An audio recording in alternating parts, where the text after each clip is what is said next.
Hi കുട്ടികളെ, നിങ്ങളൊക്കെ പുറത്തു പോയി വന്നാൽ കൈ കഴുകാറുണ്ടോ? ഫുഡ് കഴിക്കുന്നതിന് മുന്നിൽ കൈ കഴുകാറുണ്ടോ? എന്താണ് ഹാൻഡ് വാഷിങ്ങിന്റെ ഇമ്പോർട്ടൻസ്?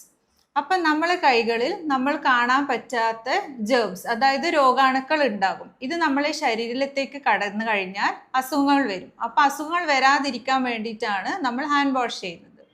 അപ്പം എപ്പോഴൊക്കെയാണ് കൈ കഴുകേണ്ട കാര്യം ശ്രദ്ധിക്കേണ്ടത്? ഫുഡ് കഴിക്കുന്നതിന് മുന്നിലും ഫുഡ് കഴിച്ചു കഴിഞ്ഞിട്ടും നന്നായി കൈ കഴുകുക. വാഷ്റൂം യൂസ് ചെയ്താൽ, പിന്നെ നമ്മൾ വീട്ടിൽ പെറ്റ്സ് ഉണ്ടെങ്കിൽ പെറ്റ്സിനെ ഹാൻഡിൽ ചെയ്താൽ, പിന്നെ നമ്മൾ അടുക്കളയിൽ പോയി അമ്മയുടെ കുക്ക് ചെയ്യാൻ ഹെൽപ്പ് ചെയ്യുന്നുണ്ടെങ്കിൽ, പിന്നെ നമ്മൾ പുറത്തെവിടെയെങ്കിലും പോയി കളിച്ചാൽ, ട്രാവലൊക്കെ ചെയ്ത് വന്നാലൊക്കെ കൈ കഴുകണം. പിന്നെ നമ്മൾ യൂഷ്വലി തുമ്മിയാൽ ചുമച്ചാലൊക്കെ കൈ വായന്റെ അടുത്തേക്ക് കൊണ്ടുപോകാറുണ്ട്. അപ്പം അതിനുശേഷം കൈ നന്നായി കഴുകണം. അപ്പം എന്തൊക്കെയാണ് ഹാൻഡ് വാഷിങ്ങിന്റെ സ്റ്റെപ്സ്? അപ്പം ആദ്യം കൈകൾ നന്നായി വാട്ടറിൽ നനയ്ക്കുക. പിന്നെ ആവശ്യത്തിന് സോപ്പ് എടുത്ത് രണ്ട് കൈകളും നന്നായി റബ്ബ് ചെയ്യാം.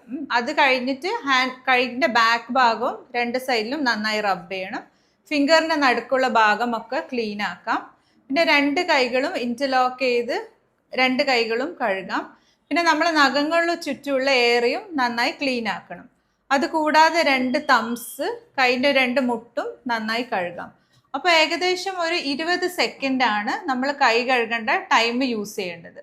അപ്പൊ എങ്ങനെയാണ് നമ്മൾ 20 സെക്കൻഡ് ആയി എന്ന് മനസ്സിലാക്കുക? അപ്പൊ നമ്മൾ മനസ്സിൽ ചെറിയൊരു ഹാപ്പി ബർത്ത്ഡേന്റെ പാട്ട് നമ്മളെ ഫ്രണ്ടിന് ഹാപ്പി ബർത്ത്ഡേ പറയുന്ന പോലെ പാടാൻ മനസ്സിൽ. അപ്പൊ അത് വിൽ ബി അപ്രോക്സിമേറ്റ്ലി 20 സെക്കൻഡ്. അപ്പൊ അതിനുശേഷം നല്ല ക്ലീൻ ആയിട്ടുള്ള ടവൽ അല്ലെങ്കിൽ ടിഷ്യൂ യൂസ് ചെയ്ത് കൈ ഡ്രൈ ആക്കാം. So friends, let us all promise that we will wash our hands properly and stay healthy. Happy Children's Day.